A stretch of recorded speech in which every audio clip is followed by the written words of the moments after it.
Alors, je me suis inspiré de ce que j'ai entendu dans la vidéo de Le Circuit, là. Il a fait le top des pires débuts de carrière en Formule 1. Et là, le premier, c'était celui-là, quoi. Hans Eyer.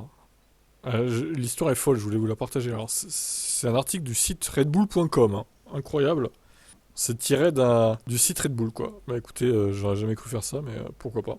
En 1977, Hans Eyer a pris le départ du Grand Prix d'Hockenheim et enchaîné les tours de piste sans être qualifié. Donc en gros, il s'était pas qualifié, quoi. Il n'aurait jamais dû participer à la course. Schadenfreude. Seuls les Allemands ont pensé à donner un nom au principe universel qui consiste à se réjouir du malheur des autres. C'est exactement ce que doit ressentir le nom mot germanique Hans Eyer le 31 juillet 1977 au départ du Grand Prix d'Allemagne.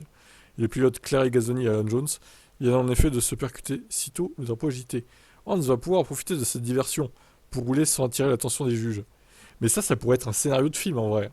T'as deux pilotes qui se percutent au départ, et t'as des potes à Hans qui ouvrent les barrières de Hockenheim, un endroit, je sais pas comment ils ont fait, mais j'aimerais trop avoir la vidéo de ça, mais ça n'existe pas évidemment quoi. Donc il a fait le 27e temps des qualifs, 24 monoplaces étaient autorisées, mais Hans s'en fout. Hans est un pirate, il s'apprête à hacker la catégorie reine, comme personne avant lui. Mais d'où vient-il Hans? Bon, d'une ville au nom imprononçable, là, là. Alors, il a eu une belle carrière avant ça, une liste des jalons en 1977 d'ailleurs, puisque Hans est déjà à l'époque un taulier des courses d'endurance. Il a 34 ans, il a roulé et gagné en tourisme avec des Ford, des BMW, des Mercedes ou encore des Porsche. Mais il a disputé qu'une seule et unique course en monoplace, en F2. Et ça, Gunther Schmidt le sait. Mais c'est pour cet industriel qui a bâti un petit empire dans l'univers des jantes en alliage pour se payer une écurie de F1 à TS. Un volant est un volant, ou plutôt une star est une star. Parce que certes, le français Jean-Pierre Jarier est censé être le seul et unique pilote de sa team, mais Gunther veut aligner une vedette teutonne à domicile. Donc Hans.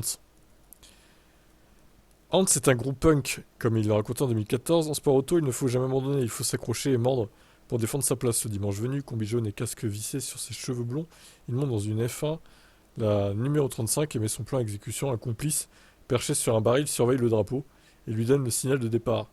Deux autres potes lui ouvrent une barrière qui mène à la piste et ailleurs s'engouffre à la poursuite des 24 autres voitures. Mais c'est énorme. Mais c'est énorme. Bon là, c'est une caméra embarquée, je pense que c'était les qualifs, un truc comme ça devait pas être la course. Parce qu'on le voit partir, on voit... Ouais, je sais pas, quoi que... En vrai, dur à dire. Dur à dire. On voit pas ses potes ouvrir la barrière, en tout cas. Ce départ au forceps n'est pas le plus étrange et les premiers mètres parcourus en profitant du crash de Gazzoni et Jones non plus. Le plus bizarre dans cette histoire, c'est que Hans roule 9 très longs tours sans qu'aucun commissaire de course ne remarque quoi que ce soit. Seul Harry Valérien, un journaliste qui commente le GP pour la ZDF, hurle: Mais c'est qui ce mec? D'ailleurs, il faut même attendre une panne de boîte de vitesse défaillante, c'est con ça. Alors que Hans est 12ème de la course et un arrêt au stand pour qu'Ayer soit enfin rattrapé par la patrouille et devienne le seul pilote de l'histoire à être disqualifié d'un Grand Prix pour lequel il n'était pas qualifié. Non mais il a dû être banni du sport auto après ça quand même le mec. C'est honteux quoi. Dans la foulée, la direction de course demande évidemment des explications.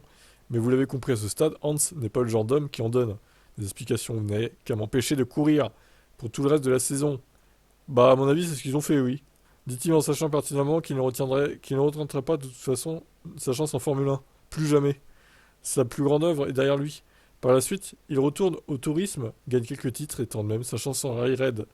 A raison puisqu'il finit deuxième du Paris-Dakar de 1985 au volant d'un camion. Ce surdoué a-t-il pu briller de la même façon à la fin peut-être, mais comme d'habitude avec Hans, la vérité est ailleurs. Oh joli. Ah joli la fin. Alors autant c'est le site Red Bull mais là l'article est sympa quand même. Ah j'avais même pas mis en fond noir, dommage. Bon. En tout cas j'ai bien aimé l'histoire là de ce Hans Eyer. Franchement incroyable. Je sais pas ce que vous en pensez mais on reverra plus jamais ça en vrai parce que imaginez, de toute façon déjà maintenant les pilotes se qualifient tous. Parce qu'ils sont tous bons. Voilà, c'est plus du tout la même chose qu'à l'époque. Il n'y a pas de pré-qualif, il n'y a pas tout ça, quoi. Je veux dire, donc le concept n'est déjà plus le même. Mais franchement, je suis abasourdi par l'histoire, quoi. C'est incroyable.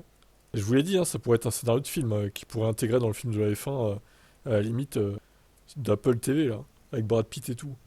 Bon, qu'est-ce que vous en pensez de son histoire Hens? Incroyable, non?